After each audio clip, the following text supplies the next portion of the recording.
All right. We're getting ready to get it live tonight, Tuesday night, Sports Minutes, and we're so excited. Hey, Jeff, we're getting ready to let you take it away, man. All right, it's great being back here on the show. Thank you, Minister Ackridge, for having me back on here. Let's go ahead and jump right into the sports. Let's do a quick recap of the marquee game that I had last week, which was the Eagles versus the Cowboys.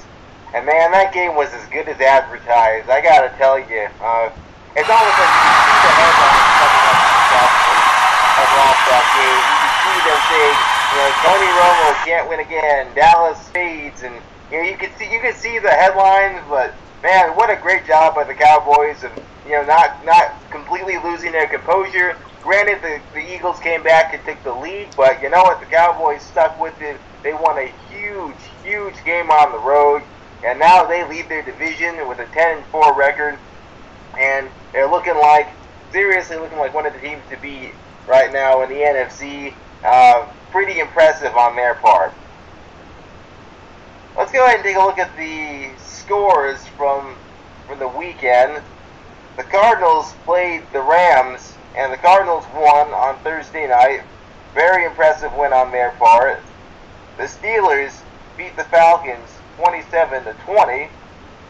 The Redskins beat the Giants by a score. The Giants beat the Redskins by a score of 24-13. The Patriots beat the Dolphins 41-13. The Colts beat the Titans by a score of 17-10. Pretty big game for the Colts. Much needed win. They won their division again this year, and the Texans just have a tough time finding a way to beat the Colts. They have not beaten the Colts yet in their franchise's existence. Not good when that's your division opponent. The Chiefs beat the Raiders 31-13. Finally, the Chiefs were able to get the win that they should have had last time against Oakland. The Bengals beat the Browns by a score of 30-0. Johnny Manziel, that was his debut in the NFL. Didn't look too good for him, unfortunately. Maybe he'll be able to pick it up next time around. But the Bengals got a very important win over the Browns. The Ravens beat the Jaguars by a score of 20-12. Bills beat the Packers in the shocker of the weekend. Aaron Rodgers did not throw a single touchdown in that game, threw 2 interceptions, and the MVP, honestly, it looked like it was his to lose. But after that stinker that they had in Buffalo, that race is getting pretty tight for who's the league MVP.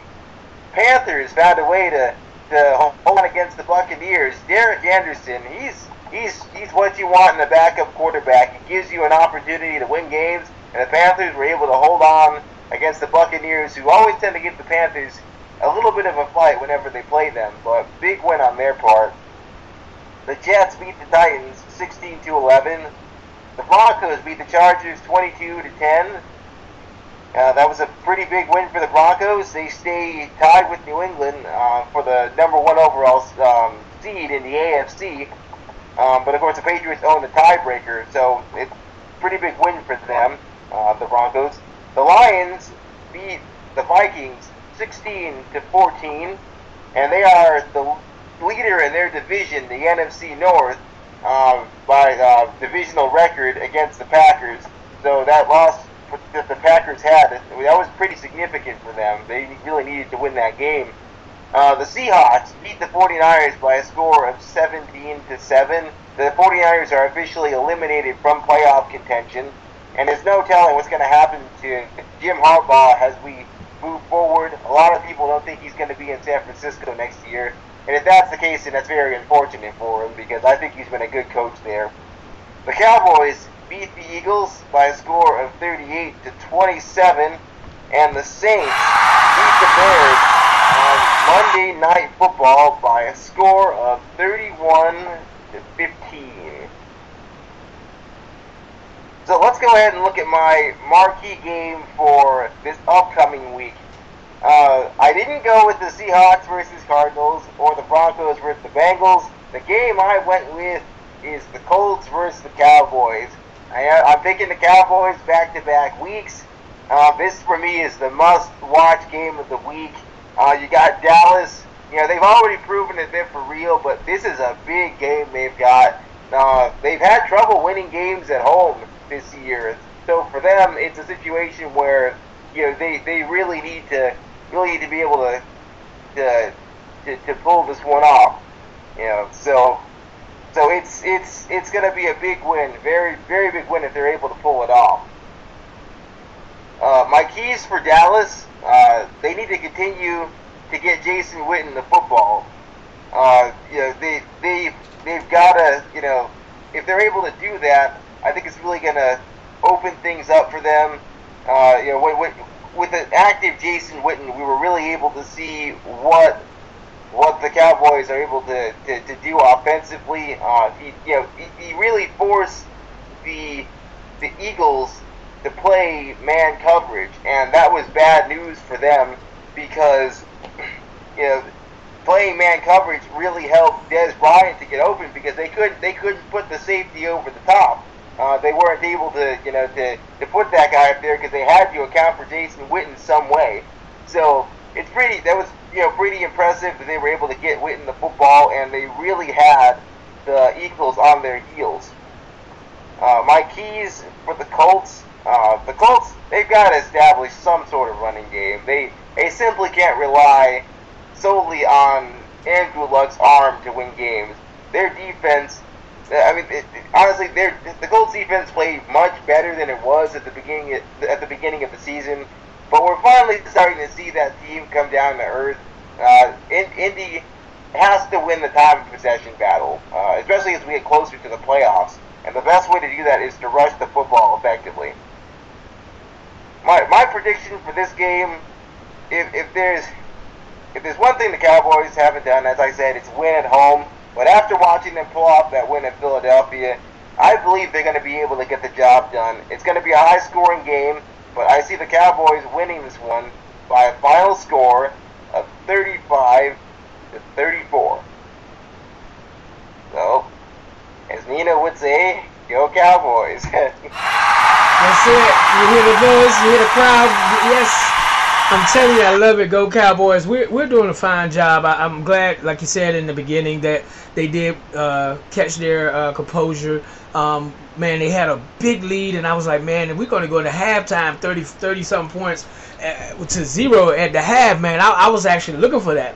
But, you know, we did the ball, we ran the ball, we threw the ball excellent, and that the key was to getting that ball around to different receivers. That was actually key, instead of, because the last game, I mean, they already knew that we was going to go to Dez Bryant, and they just locked in on him the entire game pretty much. You know, he was pretty much double coverage. But let me tell you, DeMarco Murray didn't have as many rushing yards as he normally have, you know, with only 64 yards, excuse me. He had 81 yards off of 31 carries. So he really, he ran the ball, you know, but he had 2 touchdowns, and he did a great job. But, you know, like I said, moving the ball around, and we don't have to count on Romo to really make it. And then, I think we can't say anything without giving props to the line. The line stepped up. They knew what they had to do against them this time. They didn't let them have their way, because I think that the Eagles had their way the last meeting. The defense just did whatever they wanted to do. They continued to blitz, and I was actually shocked, Jeff. Did you see that? Did you see that we blitzed? We don't blitz like that, but did you see the blitz that we did? Yeah, I did see some of the blitzes you guys were pulling off, and it was pretty impressive too. Because as you said, normally you don't. I guess it's, you know, the Cowboys. They don't like blitzing, but they blitzed. I saw you guys blitz quite a few times and getting Mark Sanchez's face, and it really helped you, especially toward the end of the game.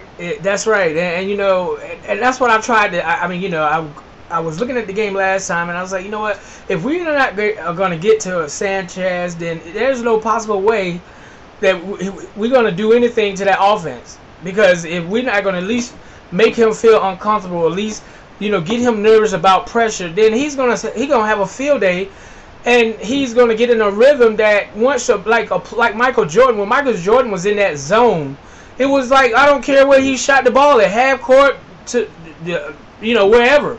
He just was in the zone. So just like, you know, Sanchez, he was getting in the zone the last time. He was getting protection. We couldn't penetrate. I mean, Grandma couldn't get.